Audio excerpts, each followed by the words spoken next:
har safar video olayotganimda bir nima bo'lib turishi kerak. Misol uchun o'tgan safar zaryadkasi o'lib qoldi mikrofonimni. Bu safar esa mikrofonimni tagidagi probkasi sinib qoldi. Ajoyib. Har safar zo'r narsalar bo'ladi ishonamiz. Xo'sh, bugun biz sizlar bilan karbonara yegani keldik. Ya'ni обязательно ovqatsiz videolarni olib bo'lmaydi. Bu meni eng sevimli Koreyadagi yegan pastam. Karbonarani ichida odatda bekon bo'ladi, lekin biz bekonni olib tashlashni iltimos qilamiz. Shuning uchun bu qo'ziqorinli spagetti qilib berishadi biz uchun. Eng ko'p oxirgi payt kelayotgan savollardan bittasi, Koreyaga qachon kelgansiz va qanaqa yo'l bilan deb. Xo'sh, qisqacha o'zimni tanishtiradigan bo'lsam, ismim Safinoza, bilasizlar. Yoshim 20 da. Koreyaga 2022-yil til kursiga kirib kelganman. Ya'ni Mokpo Hyangtae koreys tilida Mokpo shahridagi Dengiz flot universitetiga kirib kelganman. U yer 2022-yildan 23-yilgacha, ya'ni 8 oy davomida o'qib, topik 3 ko'p bo'lgan holatda hozirgi universitetim, ya'ni Kuzan chet tillar universitetiga o'tganman. Juda ham ko'p savollar keladi, qaysi universitetda o'qiysiz? Kuzan chet tillar universiteti. Mani YouTube'm o'shacha не только travel blog bo'ladi, no mazali ovqatlarni ko'rsatib ketadigan blog bo'ladi. Keyingisi, savollardan keyingisi, ya'ni qanaqa yo'l bilan kelgansiz? Koreyalik kelin filmi bilan mashg'ul bo'lgan Dilara Husinovalar va ularni hozirda Uz International kompaniyasi bor. O'zbekistonda talabalarni Koreyaga o'qishga olib kelishadi. O'sha vaqtda menda topigim yo'qligi sababli IELTS'im yo'qdi. Конечно, O'zbekistonda o'rganganman. Bu bilimlarni topik uchun olsam bo'lardi, lekin O'zbekistonda topik olish juda ham qiyin. O'sha paytlar registratsiya qilish qiyin edi. Qilib ular orqali men til kursiga kirib kelganman. Grantga emas, GKS emas, o'zim pulimda, ya'ni ota-onamning puliga kelganman. Rasxodlar qancha ketdi, bu narsani описаниyaga yozib qoldiraman. Ya'ni bu narsa siz topshirgan universitet, siz sharoitingizga qarab o'zgarishi mumkin. Ya'ni siz qanaqa top universitetlarga kirasizmi yoki davlat universitetlariga kirasizmi, shaxsiy, ya'ni shaxsiy universitetlarga kirasizmi, shunga qarab narxlari o'zgaradi. Maslahatim, hammaga maslahatim, qizlarga ham, bolalarga ham, agar shoshmayotgan bo'lsanglar, ya'ni shoshmaydi o'zingizda, universitetda nima deydi, o'qishga ulgurasizlar. 1 yil bo'lsa ham yaxshilab o'qib, ingliz tili yoki koreys tili sertifikati bilan GKS grantiga kelishinglarni maslahat beraman. GKS grantda qanaqa grant desanglar, bu Koreyani chet ellik talabalar uchun sarmoyasi, ya'ni nima desa bo'ladi, fondi. Chet eldagi talabalar juda ham, конечно же, katta konferensiya asosida juda ham ko'p joblardan ochadi. Ya'ni dokumentlarni tayyorlaysizlar, sohalarni o'sha kriteriyaga to'g'ri kelib, yaxshi suhbatni o'tsanglar, sizlarni 4 yil davomida 100% grant asosida yerda ishtinglardan qo'shib yashash joylargacha, o'qishinglarning kontraktlarigacha to'lab beradigan grant hisoblanadi. Shuning uchun shoshilmanglar, qizlar. Azobini qizlarga aytaman, bolalarga ham shunaqa. Ozgina o'qisanglar hech nima bo'lmaydi. Men hozirgacha misol uchun 4 sentim afsuslanmayman. Lekin agar meni ustimda tepamda turib, 1 yil o'qi, yana shoshilma, ulgurasan. Endi bizda bunaqa narsa bo'ladi, atrofingizdagi hamma kursdoshlar, sinfdoshlaringiz o'qishga kirib ketsa, bitta siz qolib ketsangiz, oilaviy tarafdan, tashqaridan, ha kirdingmi, kirmadingmi, ha kiromadingmi, men maktabga kirdim degan gap tufayli shoshganman, juda ham qattiq shoshganman. Bitta men qolib ketadigandek xuddi shunaqa tuyg'u bo'lgan. Iloji yo'q, chiqqan variantga kirib kelaverganman, lekin bu ham men uchun juda ham katta experience bo'lgan. Men uchun nima deydi, katta hayotga birinchi marta qadam bosgan kunlarim, eng qiyin, eng baxtli Koreyadagi ajoyib sarguzashtlar o'sha vaqtdan boshlangan. 2023-yilda kuzgi semestrga kirib kelganman. O'zimizning hozirgi Busan universitetiga. Bahorgi semestrda o'qiydiganlar va kuzgida, ya'ni birinchi, ikkinchi semestr deyiladi bizda.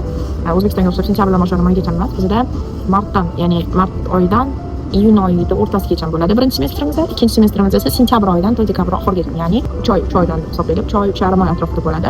Bu sistema juda ham zo'r, lekin shunga o'xshash, ya'ni kim o'raydi, ya'ni nima desa bo'ladi. Shu darajada realni qiyin, konkurensiya katta. Chunki mening fakultetim Kyungyo Hakko.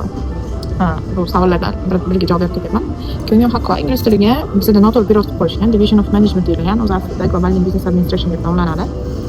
Ya'ni biz koreyslar bilan birgalikda men o'qiganim uchun meni fakultetimda bitta ham chet ellikga ishonaveringlar. Bakalavr yo'nalishda, magistratura yo'nalishida juda ham ko'p sonlarim. Agar sizlar kelajakda biznes quraman, bu shunga qiziqaman deb kelsanglar, oldin o'ylab ko'ring. Bu narsaga tayyorlanib Hotel, turizm, xalqaro qanaqadir savdo bo'limlari bor, unaqa fakultetlar bor. Xolislar koreys tili filologiyasiga topshirsanglar bo'ladi. San universitetidan tashqari, Seulda ham, Daeguda ham, boshqa shaharlarda ham juda ham ko'p milliy universitetlar, lekin men universitetim chatni bo'lganligi uchun sal qimmatroq. Kontraktlaringiz qancha degan ekansizlar? Meni o'zim menejerim bizning universitetda 3 million 200 ming shunaqa. 3 million 250 ming shunaqa atrofida, ya'ni fonday deyman. Misol uchun 2800 bo'lishi mumkin, 3000 dollar, ya'ni anaqani bilmayman. Koreyada qiyin emasmi? O'qish va ishlash. Kontraktingizni qanaqa to'laysiz, videolarni to'lab beradimi? Kontraktimni bu yerda hech kim to'lamaydi. Ya'ni bosh to'lovlarini Koreya joylarini yordam berishgan. Undan keyingi to'lovlargacha ishlab, bemalol to'lashga imkon beriladi. Ya'ni Koreyada bizada D2 viza deyiladi. Talabalar vizasi. Talabalar vizasida bir nechta kriteriyalar bor, ya'ni ishlash ruxsatnomalari bor. Masalan uchun trenajyor uyda 24 soatga kruglosutchniy magazinlar bor. Ya'ni emishik cho'mlar. Ishikdan degani ovqatlanadigan joylar, masalan shunga o'xshagan restoranlar, kichkina oshxonachalar, koreyskiy restoran, oshxona, kitayskiy, farqi yo'q, turiga qarab uchta zavideniyada ishlasanglar bo'ladi. Plus universitet tarafidan ham internship degan narsa bor, ya'ni stajirovka. Shunaqa programmalarga registratsiya qilib bemalol o'tsanglar bo'ladi va o'shanda ishlash ruxsati bor.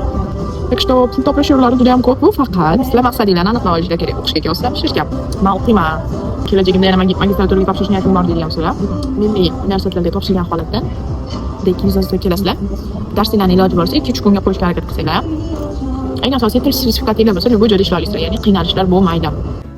Endi boshda kelganinglarda sizlarga keyin men seni ishga olaman demaydi.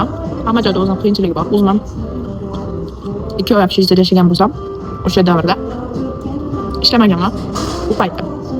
Keyin qachonki уже miyaga yetib bordi, что ishlamasam yetmaydi degan bir oy o'tgandan keyin dekabr oyida ish qidirish boshlaganman. Ya'ni menda unda hech qanaqa telefon, programmalar, hech qanaqa yordamchi bo'lmagan. Qanaqa ish qidiraman deganmanda, просто shu keyin muhbona shunday sentrlarga chiqib ketganman. Ya'ni общежитиямizdan tushib ketib, salkam bor 10 kilometrga yaqin окружность radiusda aylanib chiqib hamma narsa so'raganman.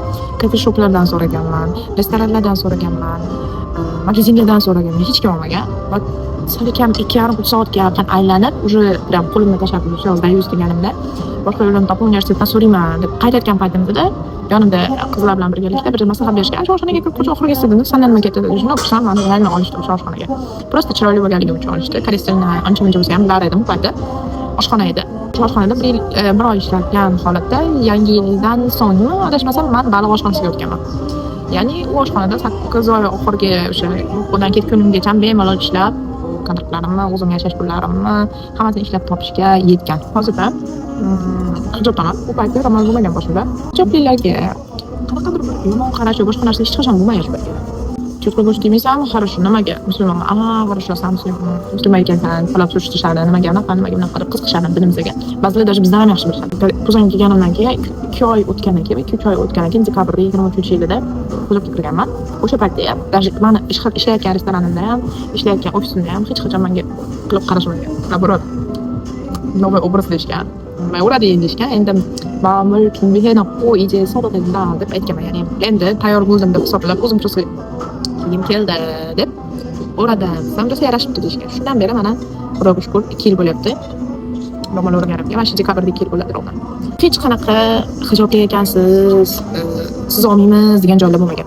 Endi eshitganman, что ro'molda bo'lganligi uchun, eshitganman shunaqa narsani, xagollar bor, ya'ni dars beruvchi sentrlar u yerga monomenlarni oladi. Ya'ni siz nashitili языка bo'lishingiz kerak. Amerika fuqarosi yoki angliyskiy ishlatiladigan, ya'ni angliyskiy родной язык hisoblanadigan davlatdan bo'lishingiz kerak. Lekin u davlatdagi insonlar ko'p vaqt hijob o'ramaydi.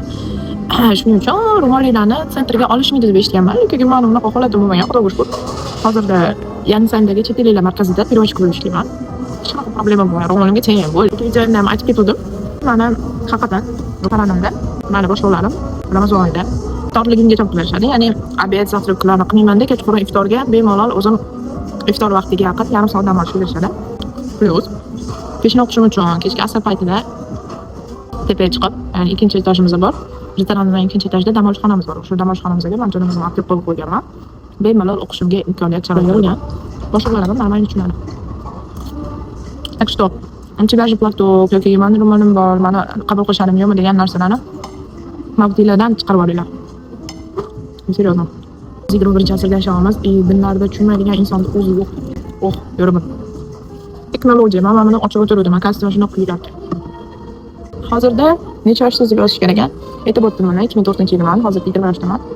Oktyabr oyida 21ga kiraman. 18 ga to'lib kelganman. Ya'ni 17 yoshda kelishim kerak bo'lgan, lekin men oralig'ida viza kutish bilan qolib ketganman va shu bilan 18 ga to'lib tug'ilgan kunimdan 1-2 kun oldin vizam chiqqan. Sal turib keyin bilet olib ketganmiz. 8 yo 9 noyabrda 22-yilda kirib kelgan edim. Bu yillar 3 yil bo'ldi yuraman. Mana sizlarga aytadigan gaplarim shunaqa ko'p, lekin bitta videoning ichiga hammasini qolmayman. Shuning uchun yana bundan tashqari birorta savollar, qiziqtiradigan bo'ladigan bo'lsa, ya'ni ish masalasida, qizlar uchun, bolalar uchun o'qishga kirish yoki ishlarni qidirish yana nima bo'lishi mumkin. Bemalol yozsanglar bo'ladi, makalasiga yozib qoldiringlar. Ya'ni keyingi safar qanaqa temalarga olishni xohlashinglarni. Bu masalalar bilan juda ham chimikki pastalarni hali yeb tugatmadim. Vaqtimizni o'tkazdik. Buni обязательно bugun qilaman. Sizlarga shunaqa aytadigan gaplarim ko'p. Bu o'zi YouTube videoni olishni boshlaganimdan ham maqsad shunaqa. Ya'ni menga o'xshab chet elga chiqish orzusi bo'lgan qizlarga, bolalarga ozgina bo'lsa ham raqobat bo'lishi mumkin, motivatsiya bo'lishi mumkin. Har xil vaziyat bo'ladi. Ayniqsa bizning qizlarga chet elga chiqish prioritetlari bor, ya'ni to'siqlar juda ham ko'p bo'ladi. O'quvchilarimizning ota-onalariga ham agar shu videolarimni yaxshi e'tibor bersangiz zo'r bo'lar edi. Ya'ni hech qachon o'qish uchun, ilm olish uchun hech qachon qarshilik qilish kerak emas ekan. Yonida, конечно же, sherigi bo'lmaganiga xavotir olish mumkin. Lekin agar ota-ona o'zini farzandiga bergan tarbiyasiga ishonchi komil bo'lsa, menimcha bu narsadan problema bo'lmaydi. Nima bo'ladi? Yomon inson yomonligini o'zini davlatida ham qilishi mumkin. Shuning uchun eng asosiysi tarbiyaga bog'liq va niyat maqsadiga bog'liq. Shuning uchun bugungi videomiz shu yerda tugadi. Vlogim yoqayotgan bo'lsa, sizlardan shu yerda chiroyli kommentariyalarni kutib qolaman. Keyingi videolarda ko'rishguncha.